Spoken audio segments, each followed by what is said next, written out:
Let's start with today's themes analysis. आज का सबसे पहला टॉपिक है ले protest turns deadly, minister blames activist. अब इसके बैकग्राउंड की अगर मैं बात करूँ, this is about the location ले, जो कि एक यूनियन टेरिटरी है लद्दाख में। सो वहाँ पर ऑनगोइंग प्रोटेस्ट ऑलरेडी चल रहा था, that escalated on September 25 to 26।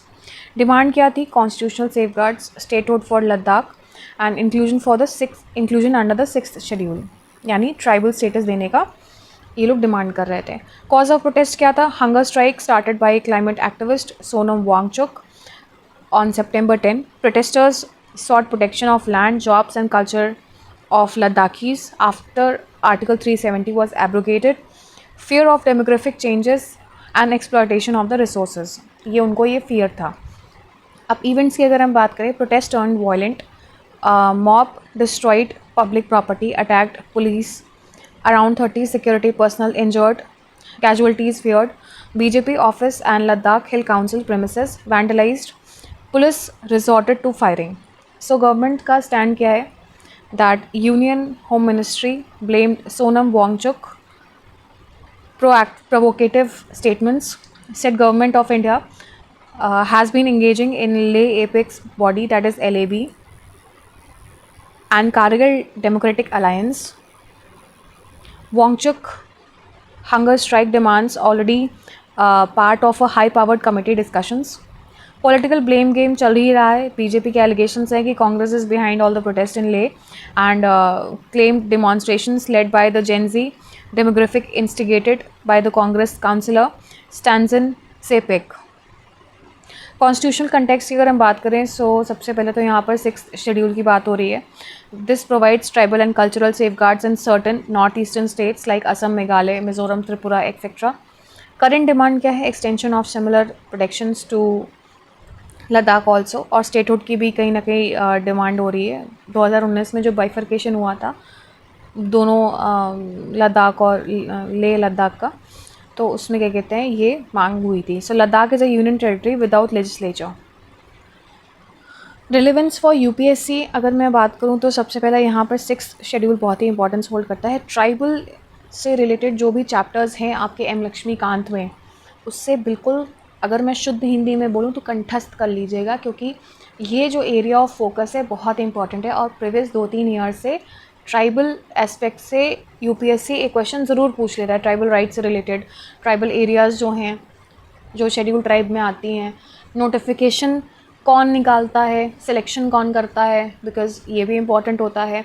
Governor का उसमें क्या रोल होता है, क्या स्टेट गवर्नमेंट का रोल होता है कि नहीं होता है लिस्ट प्रिपेयर करने में, और प्रेसिडेंट का क्या रोल होता है नोटिफिकेशन इस्टेब्लिश करने में। How do president, governor, state governments they communicate, और किस तरीके से चीज़ें काम करती हैं, ये आपको एम लक्ष्मीकांत में मिल जाएगा। ये चैप्टर्स ज़रूर देख लीजिएगा, schedule caste and schedule tribe, specifically the tribal areas. Schedule tribe से रिलेटेड जो चैप्टर है वो ट्राइबल एरियाज़ को भी कवर करता है, special reference to tribal areas, ये बहुत इंपॉर्टेंट है। और उसके अलावा क्या क्या राइट्स उनको प्रोवाइडेड रहते हैं, और क्या क्या परमिट्स लेने होते हैं गवर्नमेंट को अगर वहाँ पर कोई माइनिंग एक्टिविटी करनी है या कोई डेवलपमेंटल प्रोजेक्ट्स करने हैं, तो किस तरीके से वहाँ पर क्या क्या मतलब गवर्नमेंट को परमिशंस लेनी पड़ती है, किन एस्पेक्ट्स में लेनी पड़ती है, ये सब इंपॉर्टेंट है। So you need to figure it out in that chapter.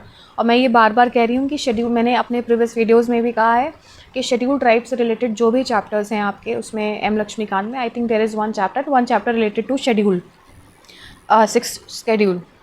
Chapter क्या मतलब वो एक पार्ट है स्केड्यूल्स में, तो इसको आप बिल्कुल एकदम शुद्ध हिंदी में अगर मैं बोलूँ तो कंठस्थ कर लीजिएगा। You need to learn it, उसमें नोट्स बनाइए, रिविजन करिए, बिकॉज ये बहुत ही इंपॉर्टेंट एस्पेक्ट है यूपीएससी के हिसाब से। अब बात कर लेते हैं पॉसिबल क्वेश्चंस की। तो सबसे पहला क्वेश्चन ऐसे आ सकता है, discuss the demand for 6th schedule status in Ladakh, do you think such an extension is feasible outside the north east. तो देखिए ये डायरेक्टली क्वेश्चन तो नहीं पूछेगा, but you know this can help you in framing some answers where you can develop your point of view, and ये indirectly आएगा, directly तो कभी नहीं पूछेगा यूपीएससी। दूसरा ऐसे आ सकता है, analyse the challenges of governance in union territories without the legislature in context of Ladakh. तो इस तरीके के क्वेश्चंस आ सकते हैं कि चैलेंजेस, ये तो बहुत इंपॉर्टेंट क्वेश्चन है कि challenges of governance in union territories की किस तरीके से गवर्नेंस कैरी ऑन होती है, उसका स्ट्रक्चर क्या रहता है अगर कोई भी यूनियन टेरिटरी है उसमें लेजिस्लेचर नहीं है, और इंडिया में कितनी और यूनियन टेरिटरीज़ हैं जिनमें लेजिस्लेचर्स अभी प्रिवेलिंग नहीं है। जो टेरिटरी लेजिस्लेचर्स होती हैं उनमें लेजिस्लेचर्स नहीं हैं, तो ये सब आपको देखना है।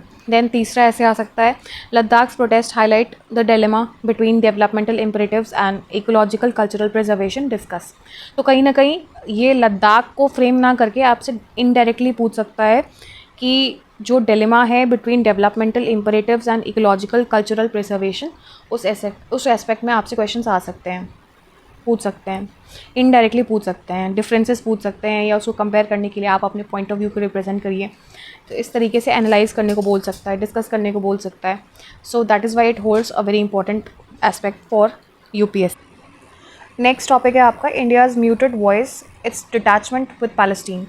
सो यहाँ पर बेसिकली ये सोनिया गांधी जी ने ये आर्टिकल पब्लिश करवाया है। सो she is talking about India Palestine ties. India was first non Arab country to recognize PLO, that is Pakistan Liberation Organization, supported Palestinian cause since independence, consistent with the NAM, that is the Non-Alignment Movement, and anti-colonial solidarity. So maintains full diplomatic relations with the Palestine as well. ये India का stand है।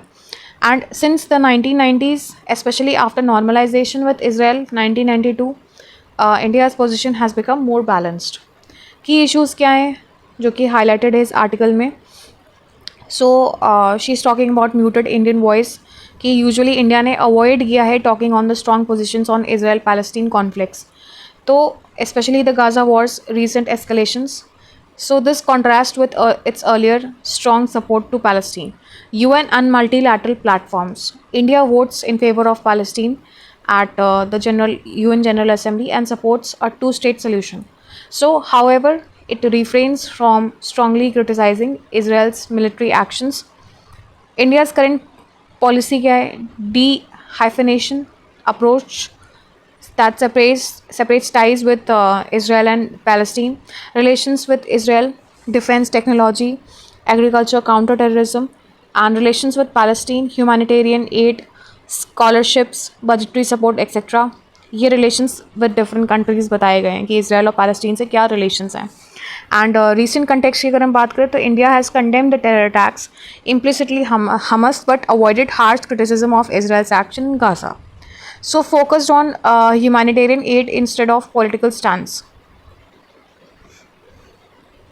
Strategic considerations की भी इन्होंने बात की है कि why India is having a muted stand.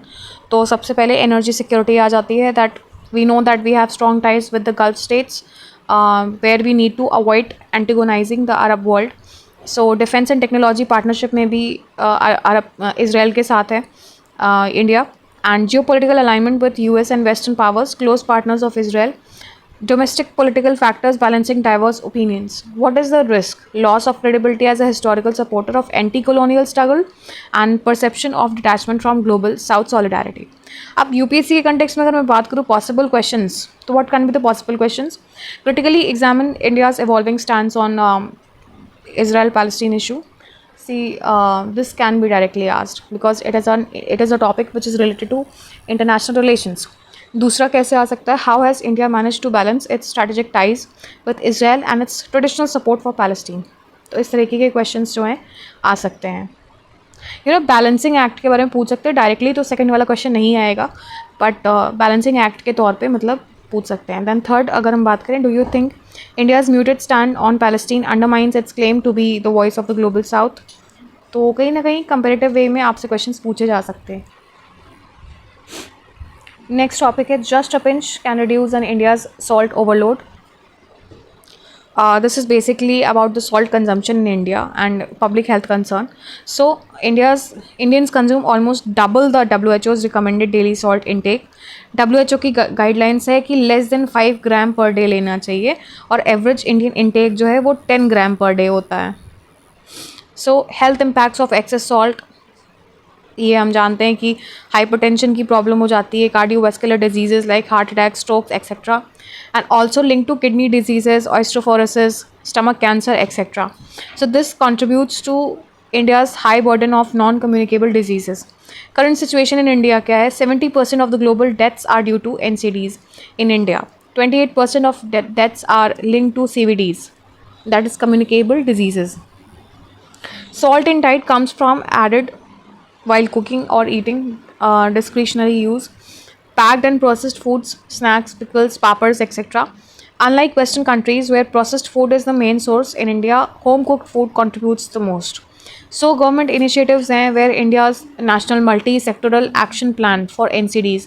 Now, this is important. 2017 में ये प्लान शुरू हुआ था और इसका एम था कि सॉल्ट इनटेक जो है बाई 30% रिड्यूस कर दिया जाए बाई 2025. तो मैं फिर से स्कीम का प्लान का नाम बता दे रही हूँ. It is India's national multi sectoral action plan for NCDs. FSSAI, that is FSAI. Measures क्या हैं? अवेयरनेस कैंपेन है, ईट राइट मूवमेंट है, and encouraging reformulation of packaged foods, reducing the salt, sugar, trans fat, etc. Part of WHO's global NCD targets. What are the way forward and recommendations? सबसे पहले तो public awareness फैलानी होगी जो कि बहुत important है. So mass campaigns of on dangers of excess salt, nutrition education in schools बहुत ज़रूरी है.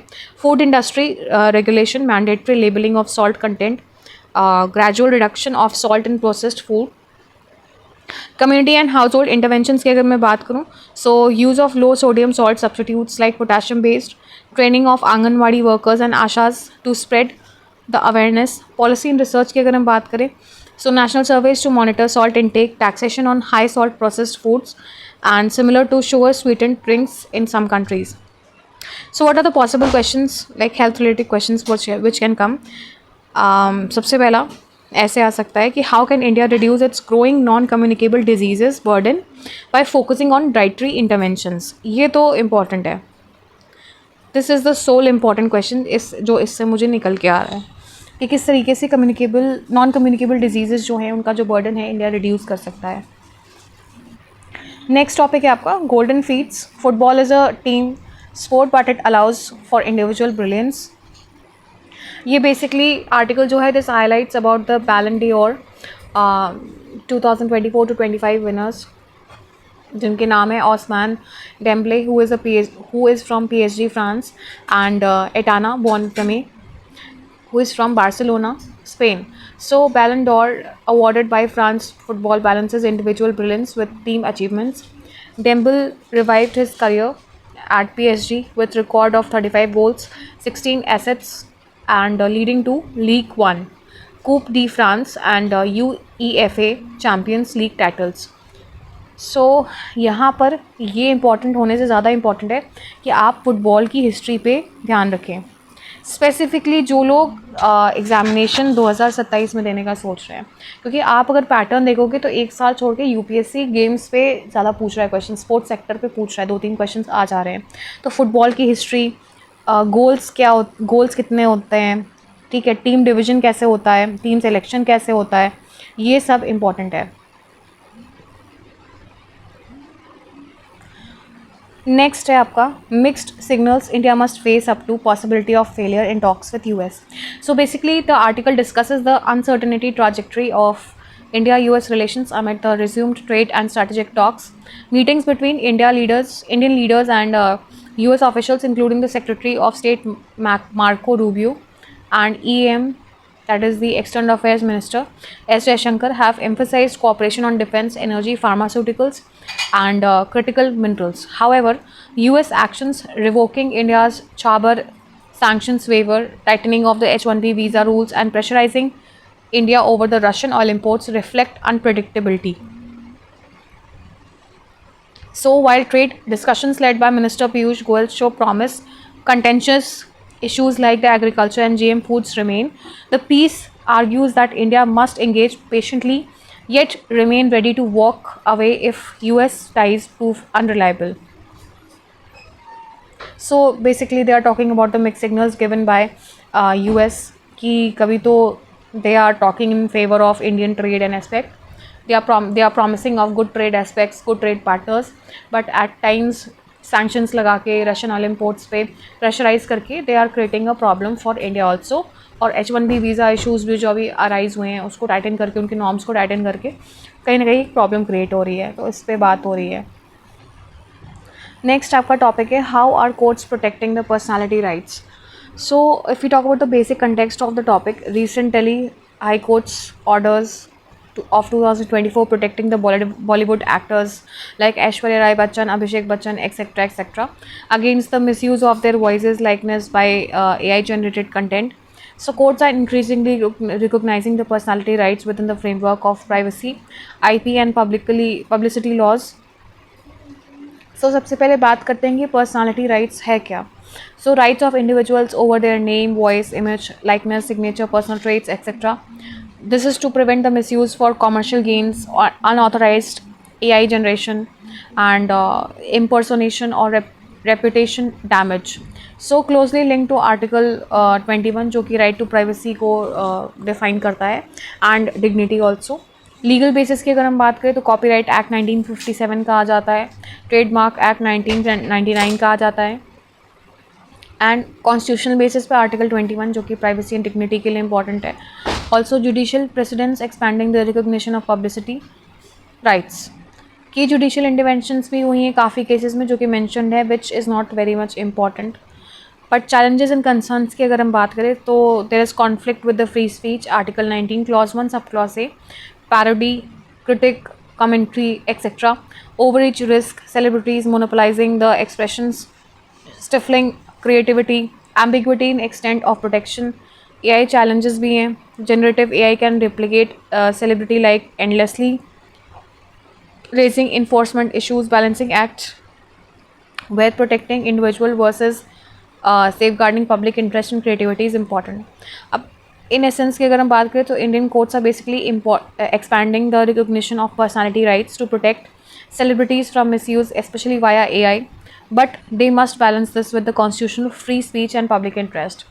सो इस पर डिस्कशन हो रहा है. आप कहीं ना कहीं एक दोनों साइड को बैलेंस करते हुए public interest and misuse of personality rights के बारे में आप पॉइंट ऑफ व्यू डेवलप कर लीजिएगा with respect to answer writing.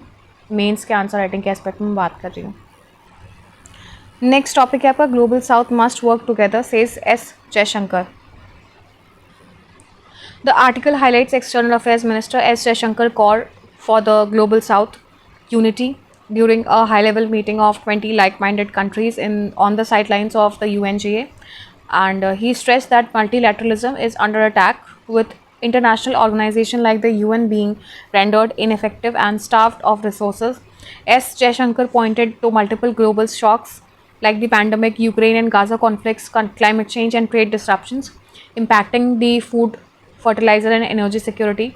9 Asian countries, 5 from Americas and 6 from Africa participated, including the Sri Lanka, Maldives and Mauritius from India's neighborhood.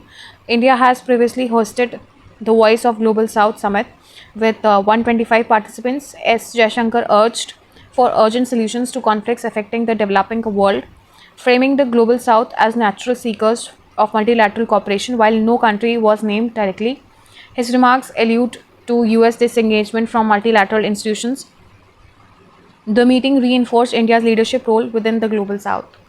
So अगर हम बात करें तो ये कहीं ना कहीं इंपॉर्टेंट है with respect to India's role, leadership roles in global south कि किस तरीके से India is using the multi lateral approach, diversified approach and connections to establish its leadership role. So that is why it is important with respect to international relations. So ये मैंने आपको इसकी basic gist and summary बताई है. आगे चलते हैं next topic पे.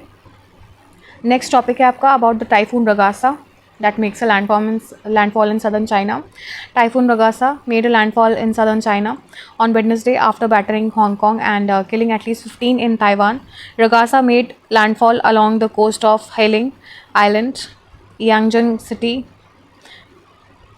and Guangdong province on September 24, the National Meteorological Center said.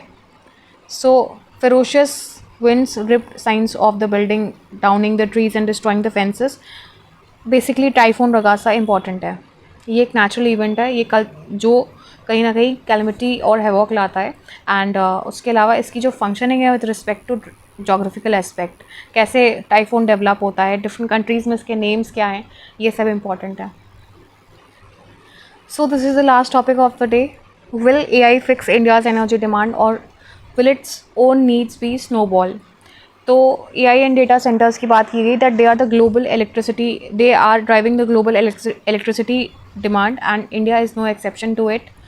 McKenzie जो रिपोर्ट है उसने ग्लोबल डेटा सेंटर डिमांड के ऊपर एक रिपोर्ट पेश की है, जिसमें उन्होंने बताया है कि ग्लोबल डेटा सेंटर डिमांड में rise by 19 to 22% annually, reaching around 171 to 219 gigawatt as compared to 60 gigawatt now.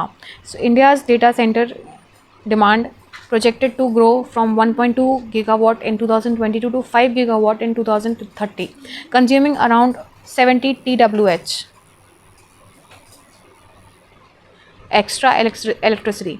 Indian scenario की अगर हम बात करें कि ऑलरेडी मुंबई, चेन्नई और एनसीआर जो है they account for around 67% of data centre capacity. So AI driven centers projected to need 50 gigawatt by 2030. So energy intensive sectors like real estate, digital infrastructure, chemicals, etc. Add to the load. Current renewables cover only 11% of the India's energy mix, where there is a need to reach around 30 to 34% by 2030.